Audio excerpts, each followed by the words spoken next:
I am not a medical professional.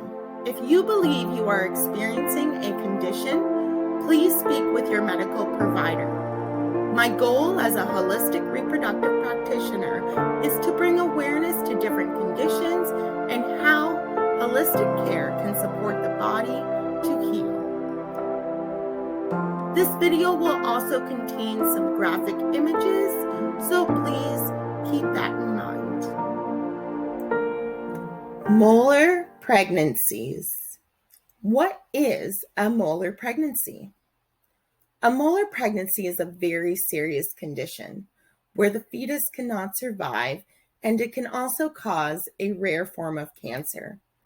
A molar pregnancy occurs in about 1 in 1,500 pregnancies, usually in women that are younger than 20 years of age or older than 35.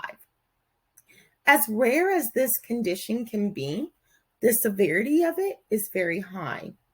If diagnosed with a molar pregnancy, it can cause abnormalities of the placenta and/or fetus. This condition may also show no fetus at all, and the placenta could also form cysts, which affect the baby's food and oxygen supply. There are a couple of different types of a molar pregnancy. This can include a complete molar pregnancy. So this is where a fetus is not present and the placental tissue swells up and can cause the fluid-filled cysts to form. There's also a partial molar pregnancy. During a partial molar pregnancy, the placenta could form regular and irregular tissues. There could also be a fetus.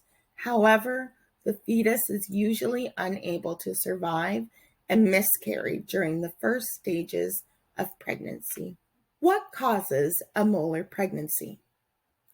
Our human body contains 23 pairs of chromosomes, and as we know, with a typical fertilization, the egg will have one chromosome, the X, and the sperm will either carry either the X or the Y chromosome. However, when a molar pregnancy is present, it means an egg has atypically fertilized. During a complete molar pregnancy, 1 or 2 sperm will implant into the egg. However, the chromosome from the mother is missing or may not be working at all. So that egg will not have the X chromosome. And if it does, it may not be functioning properly. During a partial molar pregnancy, once again, 1 or 2 sperm will implant into the egg. However, the difference this time is the woman's chromosome is present. At this point, the embryo will have too many chromosomes. So rather than having the 46 chromosomes, they will actually have an excess of 69. So we know that a molar pregnancy has to do with chromosomes. However, let's take it a bit deeper. So it's been noticed that men who have done physical labor and came into contact with dirt were 4 times more likely to affect the cause of this condition. And in 2011, a study was completed. This showed 85% of women who experienced molar pregnancies lived in farming areas where pesticides may have been used. Studies have shown that the rate of molar pregnancies in Morocco is 1 in 400. That is much higher compared to the global average. And interesting enough, they use large amounts of pesticides. So that's just something to kind of take into consideration. How is a molar pregnancy diagnosed? If a medical professional suspects a molar pregnancy may be present, the woman may undergo some testing to rule out the diagnosis. This testing might include HCG testing. If it's a partial molar pregnancy, levels may look normal. Some other testing that can occur is blood work, a sonogram, an ultrasound. So, an ultrasound could show in a partial molar pregnancy a fetus that is smaller than expected. It can also show low amniotic fluid and a placenta that appears unusual or abnormal. If a molar pregnancy has been detected after the testing, a medical professional may run some more tests. This is to check for conditions such as preeclampsia, hyperthyroidism, or even anemia. And so an ultrasound could also show in a complete molar pregnancy either no embryo or fetus, maybe no amniotic fluid. It could show a thick cystic placenta that's nearly filling the uterus, and it might also show ovarian cysts. Again, blood work is going to be done, and this is just to rule out any other health conditions. Symptoms of a molar pregnancy. The trick with a molar pregnancy is it can seem like a normal pregnancy, although there are some symptoms that can be spotted. This can include dark brown to bright red bleeding from the vagina during the first 3 months of pregnancy, high blood pressure, no fetal movement, or a small uterus if there is no baby. Ways of detecting a molar pregnancy have improved over the years, but if left undetected, there could be more severe symptoms, such as a uterus that's growing quickly and being too large early in the pregnancy. Preeclampsia, this can cause swelling of the feet, high blood pressure, blurry vision, or sparkly vision. Ovarian cysts, and an overactive thyroid. Here are some statistics when considering a molar pregnancy. So 25% of women have an enlarged uterus. 20% of women have pain from cysts. So this is pressure or pain in the pelvic area. 10% of women have grape-like sacs that come out of the vagina. 10% of women suffer from severe nausea and vomiting. 5% of women suffer from hypothyroid issues. And another 5% of women suffer from preeclampsia. How a molar pregnancy is treated. After diagnosis of a molar pregnancy, a D&C will be the next step of action to remove the tissue. After the D&C, the medical professional will want to continue with some follow-up care, which can include the healthcare provider wanting to test the HCG levels, and they will also ask for urine or blood samples for the next 6 months. If HCG levels drop, this is a sign there is no remaining tissue left. However, if levels remain high, this could turn into what medical professionals will call an invasive mole. This is when the tissue grows deeper into the womb. After the D&C, if bleeding is persistent, this could be a sign of an invasive mole, which, if diagnosed, would require chemotherapy. Health risks of a molar pregnancy. If a molar pregnancy has occurred, it is more likely to happen again. After removing a molar pregnancy, GTN can occur. GTN is called gestational trophoblastic neoplasia and is caused by tissue that is left behind after having the molar pregnancy removed. It is usually more common with complete molar pregnancies. GTN can be persistent with high levels of HCG, which is human chronic gonadotropin. In certain cases, the mole that caused the molar pregnancy to happen can travel deep into the middle layer of the uterine wall, which causes bleeding from the vagina. This is known as an invasive mole. In some cases, a cancerous form of GTN, known as choriocarcinoma, develops, which can spread to the other organs in the body. This would also be treated with chemotherapy. Here are some interesting numbers. So, after treatment for a molar pregnancy, 90% of women will not require further treatment. Molar tissue that continues to grow after treatment occurs in 15 to 20% of complete molar pregnancies and only 5% in partial molar pregnancies. GTN has 100% cure rate, and so some believe that it should not be considered cancerous. Choriocarcinoma is so rare that it occurs in 1 in 30,000 pregnancies. And sources suggest only 1% of women will have another molar pregnancy. Is pregnancy still an option though? Well, good news is conceiving again is possible. Depending on the situation, because chemotherapy can damage the ovarian function, conceiving is usually suggested to wait up to a year.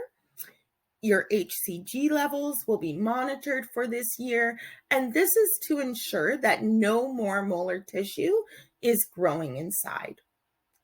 If a pregnancy does occur within this year, it is more possible for a molar pregnancy to occur again. Holistic practices and a molar pregnancy.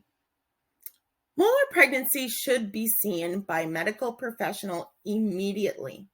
However, that isn't to say that you cannot do things to help your body heal. It has shown that dirt and pesticides may play a role in causing molar pregnancies. Therefore, some things you can do is eat locally grown organic foods that have not been sprayed with pesticides. Try to stay indoors if you notice that pesticides are being sprayed near your home or workspace.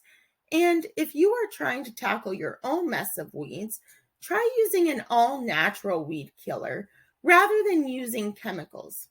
I like to see if the weeds have any use, as I see all plants as a part of the earth. For example, many people get annoyed with dandelions, but with a bit of research, you can find all the benefits of a dandelion. Reflexology and Reiki may also be able to help after this experience. You'll notice how I said after, so not during, but more so after the experience. It can be a very traumatic thing that the woman has to go through. And so she may feel a lot of anger or even guilt. And reflexology and Reiki would be very beneficial at helping the body to relax and release any of those energetic blockages. Community resources. This is a condition where the woman should speak with their medical professional immediately if it is suspected. However, there are some routes to take that can help ease this process, as it can be very difficult and an emotional time. So some options to consider might be coping and support. So as mentioned, this is a very difficult and emotional process. So turning to the partner, a close friend, even a therapist or a holistic practitioner can help take some of the weight off the shoulders by having someone to hold the space without any judgment. There are also many social media groups out there. I found a few on Facebook. Now, most are private, but I did find one that was public. And seeking medical support from a family doctor or a healthcare provider, I cannot stress this enough, is key. Women should consider keeping some notes for the doctor. So these could be notes that include symptoms that she has noticed, the date of her last menstrual cycle, any medications that she may be taking, and any questions that she would like to ask her healthcare provider. She can then bring these notes with her, and she can also take notes as she is at her appointment. Our minds can get really boggled up, especially when going through such trauma. So, this is a really great way to help remember certain things. This is a case of a partial molar pregnancy. I found this case on a website. It's just posted at the bottom there if you wanted to take a deeper look into this. However, she is around the age of 22 to 23 years old. She is at 16 weeks of gestation and has evidence of a dead fetus.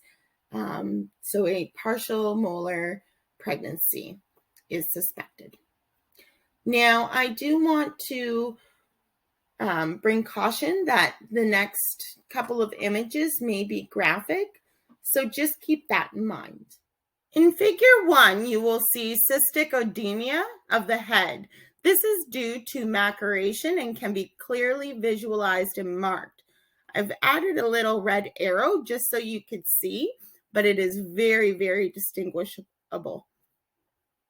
In figure 2, it is showing the placenta with evidence of diffuse hydropic degeneration. This is otherwise known as cystic structures that are circumscribed. They are circled in the red circles there. In figure 1, you will see cystic edema of the head. This is due to macuration and can be clearly visualized and marked. I've added a little red arrow. Figure 3 is showing centrally localized placenta previa covering the internal os of the cervical canal. Now, if you are unsure of what placenta previa is, be sure to check out my other video on this YouTube channel, as it's all about placenta previa.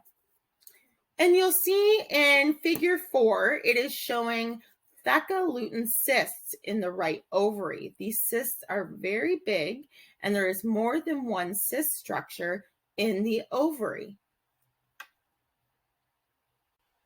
Figure 3 is showing centrally localized placenta previa covering the internal os of the cervical canal. Now, if you are unsure of what you will notice in figure 5, a macroscopic examination of products of conception after the procedure. So this is the placenta with hydropic degeneration. And so after discussion with a medical professional, the patient was hospitalized and prepared for termination of pregnancy. 2 bags of blood were provided, and under endotracheal intubation and vacuum aspiration, an ultrasound guided curettage was performed in the operating room. Preparation for an emergency laparotomy was ready if needed. And 6 hours before the procedure, a fast osmotic dilator was placed in the cervical canal with realized dilation up to 3.5 centimeters.